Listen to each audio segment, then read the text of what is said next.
Hi, அஸ்ஸலாமு அலைக்கும். இன்னைக்கு ரெசின் ஆர்ட்டோட செகண்ட் டே சேலஞ்ச் பார்க்கலாம். இந்த வீடியோவில் ரெசினுக்கு பேசிக்காக என்னென்ன மெட்டீரியல்ஸ் தேவைன்னு பார்க்க போகிறோம். இதை நான் இந்த சேலஞ்சஸ் வீடியோவில் ஏன் ஷேர் பண்ணுறேன்னா, நான் ஸ்டார்டிங்கில் ரெசின் ஆர்ட் பண்ண ஆரம்பிக்கும் போது இதுக்கு என்னென்ன மெட்டீரியல்ஸ் பேசிக்காக வாங்கணும்னு சில டவுட்ஸ் இருந்துச்சு. ஸோ நான் நிறைய யூடியூப் வீடியோஸ் சர்ச் பண்ணேன். அண்ட் ஆல்சோ ஒரு ரெசின் ஒர்க் ஷாப்பில் ஜாயின் பண்ணனால எனக்கு ஒரு கிளியரான இன்ஃபர்மேஷன் கிடைச்சிச்சு. அந்த இன்ஃபர்மேஷன் தான் நான் உங்களுக்கு இன்னைக்கு இந்த சேலஞ்சஸ் வீடியோவில் ஷேர் பண்ண போகிறேன். ரெசின் பண்ணுறதுக்கு முக்கியமாக அவங்ககிட்ட இருக்க வேண்டியது என்னென்னா இந்த ரெசின் அண்ட் ஹார்ட்னர். இந்த ரெசின் அண்ட் ஹார்ட்னர் அமேசான் அல்லது ஃப்ளிப்கார்ட் வெப்சைட்டில் போய் சர்ச் பண்ணியிருப்பீங்க. பட் அதில் நிறைய வெரைட்டிஸ் இருக்கும். 1:1, 2:1, 3:1 அந்த மாதிரி ரேஷியோஸில் இருக்கும். நீங்கள் எந்த ரேஷியோஸ் வாங்கணும் அப்படின்னு கன்ஃபியூஸ் ஆகிருப்பீங்க. அதுக்கான சொல்யூஷன் தான் இது. நீங்கள் இப்போ தான் ரெசின் ஆர்ட் ஸ்டார்ட் பண்ண போகிறீங்க, பிகினராக இருக்கீங்க அப்படின்னா நீங்கள் 1:1 இல்லைனா 2:1 ரேஷியோவில் இந்த ரெசின் அண்ட் ஹார்ட்னர் எடுத்துக்கலாம். ரெசினில் முக்கியமாக நம்ம தெரிஞ்சுக்க வேண்டிய ஒரு பாயிண்ட் என்னென்னா, நீங்கள் வாங்குற ரெசினில் 1:1 போட்டுருந்துச்சுன்னா இந்த ரெசினில் நீங்கள் எவ்வளோ அளவு எடுக்கிறீங்களோ சேம் அளவு தான் நீங்கள் ஹார்ட்னர்லேயே எடுக்கணும். நீங்கள் ரெசினில் ஒரு 10 கிராம் எடுக்கிறீங்க அப்படின்னா ஹார்ட்னர்லேயும் 10 கிராம் தான் எடுக்கணும். ரெசின் மிக்ஸ் பண்ணும்போது இதோட மெஷர்மெண்ட் ரொம்ப ரொம்ப முக்கியம். இதில் நீங்கள் கொஞ்சம் எதையாவது கூடவோ குறைவோ எடுத்தீங்கன்னா உங்களுக்கு ரெசினோட ஃபினிஷிங் கரெக்டாக வராது அண்ட் அது ஸ்டிக்கியாகவே இருக்கும். இதில் நீங்கள் 2:1 ரேஷியோ உள்ள இந்த ரெசின் சூஸ் பண்ணீங்கன்னா ஹார்ட்னர் 1 டைமும் ரெசினை 2 டைம்ஸும் எடுக்கணும். அதாவது 20 கிராம் ரெசின் எடுக்கிறீங்க அப்படின்னா நீங்கள் ஹார்ட்னர் 10 கிராம் எடுத்துக்கணும். இது ரெண்டையும் மிக்ஸ் பண்ணி தான் உங்களுக்கு ரெசின் ஆட் பண்ண முடியும். இதை எப்படி நீங்கள் கண்டுபிடிக்கிறதுனா, இந்த ரெசினோட பாட்டிலேயே உங்களுக்கு 2:1, 1:1 அப்படின்னு சொல்லிட்டு அவங்கள மென்ஷன் பண்ணியிருப்பாங்க. அதை வச்சே நீங்கள் தெரிஞ்சுக்கலாம். இதை மெஷர் பண்ணுறதுக்கு நமக்கு வெயிங் மிஷின் தேவை. இதுக்கு பதிலாக இன்னொரு ட்ரிக் யூஸ் பண்ணி கூட நம்ம பண்ணலாம். அந்த ட்ரிக் என்னன்னு சொல்லிட்டு நான் நெக்ஸ்ட் வீடியோவில் சொல்கிறேன்.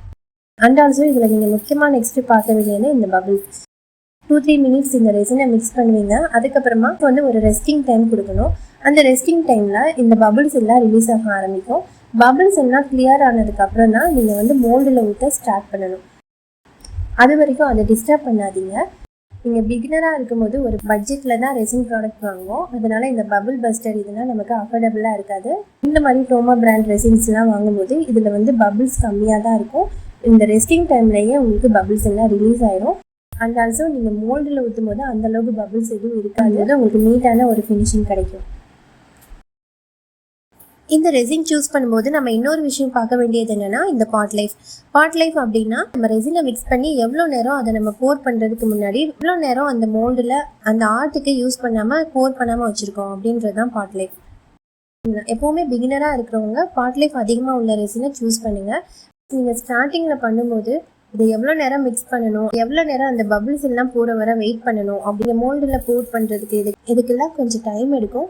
நம்ம ஸ்டார்டிங்கில் ரொம்ப நிதானமாகவே பண்ணலாம். அதனால் நீங்கள் பாட் லைஃப் அதிகமாக இருக்குது இந்த மாதிரி ரெசின்ஸையே எடுத்துக்கோங்க. மேக்ஸிமம் 1 hour இருக்கும். அந்த மாதிரி பாட் லைஃப் இருக்க ரெசின்ஸை நீங்கள் யூஸ் பண்ணலாம். இதோட க்யூரிங் டைமும் அதிகமாக இருக்கும். அதனால ப்ராப்ளம் இல்லை. நீங்கள் பிகினராக இருந்தீங்கன்னா உங்களுக்கு இதுதான் பெஸ்ட் ஆப்ஷன். இதே நீங்கள் பாட் லைஃப் கம்மியாக இருக்க ஒரு ரெசின் சூஸ் பண்ணுறீங்க அப்படின்னா நீங்கள் மிக்ஸ் பண்ணிகிட்டு இருக்கும் போதோ இல்லைன்னா போர் பண்ணிகிட்டு இருக்கும் போதோ அது கொஞ்சம் ஹார்டாயிரும், க்யூர் ஆக ஆரம்பிச்சிடும். அதனால் அதில் உள்ள பபிள்ஸ் எல்லாமே போயிருக்காது. அண்ட் ஆல்சோ உங்களுக்கு ஃபினிஷிங்கும் கரெக்டாக கிடைக்காது, நீட்டாக இருக்காது. மேக்ஸிமம் பாட் லைஃப் 1 hour இருக்க மாதிரியான ரெசினை நீங்கள் சூஸ் பண்ணிக்கோங்க. என்னோட பர்சனல் சஜஷன் என்னென்னா, டோமோ பிராண்ட் ரெசின் உங்களுக்கு பிகினர் ஃப்ரெண்ட்லியாக இருக்கும். அண்ட் ஆல்சோ அமேசானில் நிறைய ரெசின்ஸ் இருக்குது. பட் அது குவாலிட்டியான நல்ல பர்ஃபெக்டான ஃபினிஷிங் கொடுக்குமான்னு பார்த்துக்கோங்க. அண்ட் அமேசானில் நான் இந்த ஒரு ரெசினும் ட்ரை பண்ணியிருக்கேன். இது கூட பிகினர் ஃப்ரெண்ட்லி தான். உங்களுக்கு பாட் லைஃபும் அதிகமாக இருக்கும், க்யூரிங் டைமும் அதிகமாக இருக்கும். கொஞ்சம் நிதானமாகவே பண்ணலாம். இதோட ஃபினிஷிங்கும் பர்ஃபெக்டாக இருக்கும். நீங்கள் இன்னும் கொஞ்சம் எக்ஸ்பீரியன்ஸ் ஆனதுக்கப்புறமா ஒரு பிஸ்னஸ் ஸ்டார்ட் அப் பண்ணுறீங்க, அப்படி நிறைய ஆர்டர்ஸ் வருது, அது சீக்கிரமாக பண்ணுங்கிற நேரத்தில் நீங்கள் இந்த மாதிரி பாட் லைஃப் கம்மியாக இருக்கிற ரெசினை வாங்கிக்கலாம். இந்த ரெசின்ஸ் எல்லாமே நான் ப்ரொமோஷனுக்காக சொல்லலை. நான் இதெல்லாம் யூஸ் பண்ணி உங்கள் எக்ஸ்பீரியன்ஸ் எல்லாம் உங்களுக்கும் யூஸ் ஆகணும்னு தான் ஷேர் பண்ணுறேன். ஸோ நீங்கள் சூஸ் பண்ணும்போது கரெக்டான ரெசின் அண்ட் ஹார்ட்னராக பார்த்து சூஸ் பண்ணுங்கள். இன்றைக்கி ரெசின் ஆர்ட் சேலஞ்சில் ஒரு ரெசினை எப்படி சூஸ் பண்ணுறதுன்னு பார்த்தோம். இந்த வீடியோஸ் உங்களுக்கு யூஸ்ஃபுல்லாக இருக்குன்னு நினைக்கிறேன்.